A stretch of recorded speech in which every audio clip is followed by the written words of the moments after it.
Hey guys, welcome back to my channel. Today I've got a Stihl MS270 chainsaw.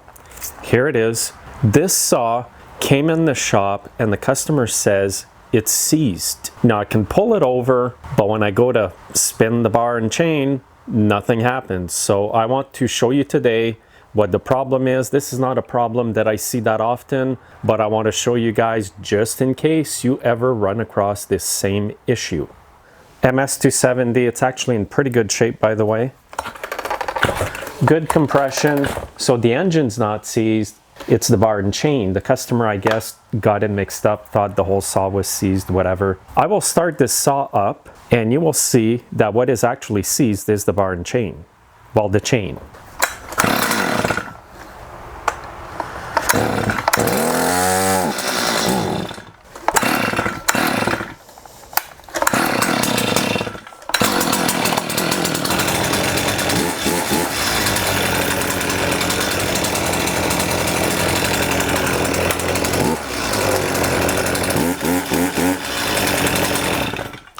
Anyway, you see what's happening. I even put the brake on, put it off. It's not what's stopping it from spinning. What I believe what is stopping it from spinning is that the chain is actually stuck on the bar. And to confirm this, I will remove the bar and chain and we will see what is exactly going on.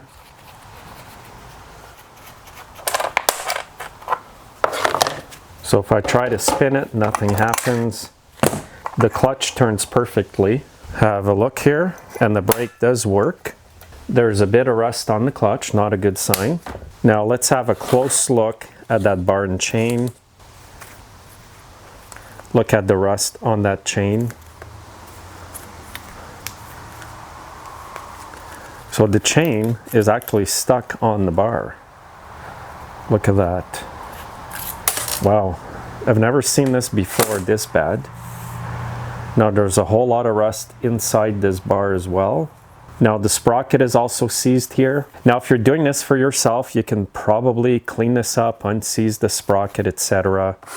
Clean up your chain. The chain, there's not that much left on it. It's good for another sharpening or two at the most, but there's a heck of a lot of rust here. And because I'm doing this for a customer, what I will be doing is just putting on a new bar and chain. First though, what I will do is clean off the saw, and before I put the new bar and chain on, I'm going to show you how to remove the clutch here, the sprocket, and grease the sprocket bearing, just in case it's just as bad as the bar and chain.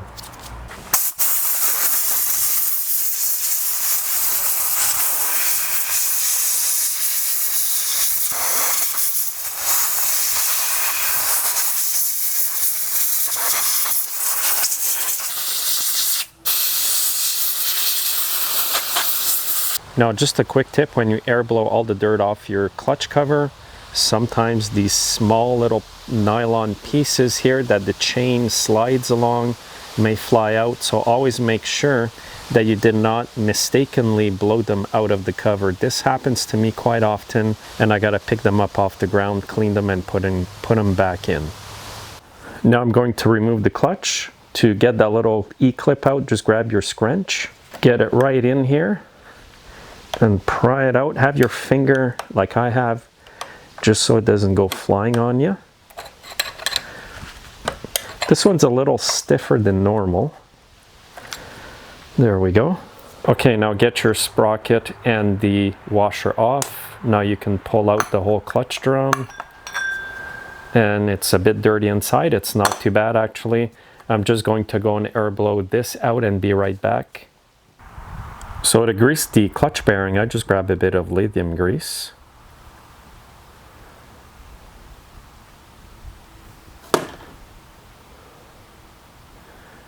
And you want to pack it right in there.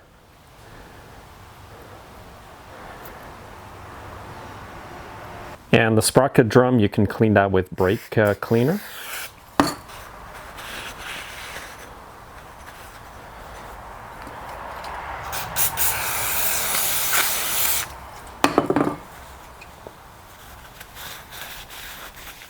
Okay, now when you go to reinstall this sprocket drum, you will see a notch in it. that will line up to the shaft for the oiler worm gear. It's very important that you line this up correctly. Now, if you can't see it, grab a flashlight. You're looking for a small shaft that is around the clutch. And I've already located it here.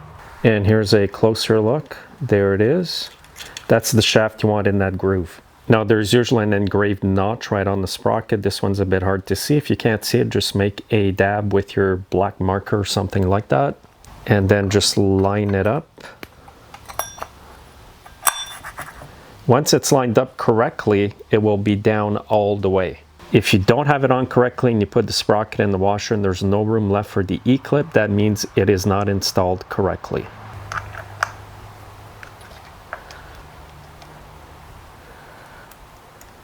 And you can also use your scrunch to get that clip on. It actually prevents it from flying off on you. And it's all good. And here's the bar and chain that I'm installing.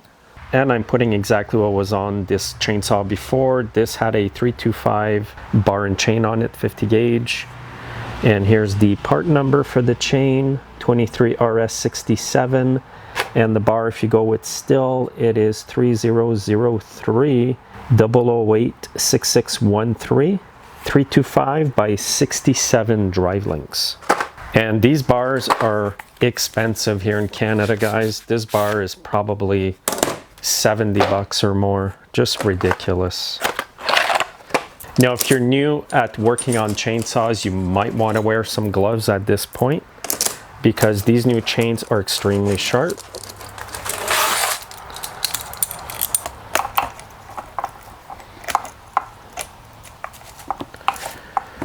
Now, when you put on a new bar and chain, you will have to back up the little screw with the pin that gets into the bar here because your old chain was probably stretched.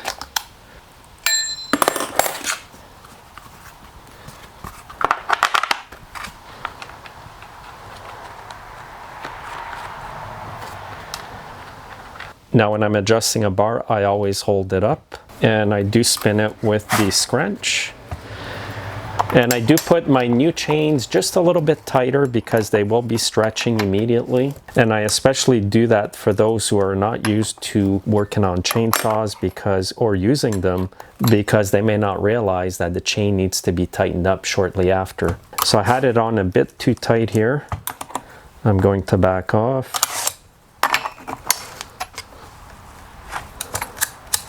Now it's a bit too loose. Go back.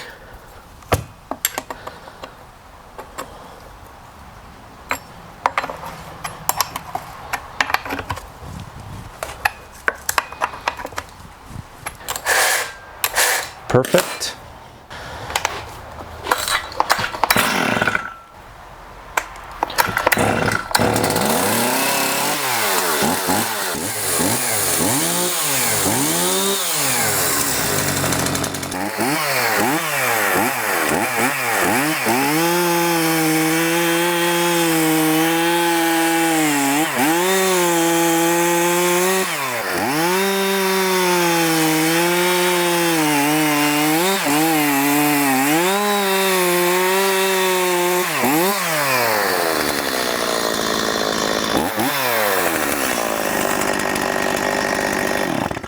Anyway, guys, she runs like new now. Probably the lesson in today's video is don't leave your saw stashed somewhere in a shed after you got it wet, especially if you got the bar and chain wet. Immediately take it apart, dry it out, or at least run it with a lot of oil to oil up the bar and chain before you put it away. This is not a common problem that I see, guys, but once in a while some oddball issue like this will show up in the shop, which is basically totally preventable. Thanks again for watching, guys. If you enjoyed the video, please like it and share it with your friends, and I'll see you next time. Have a good day.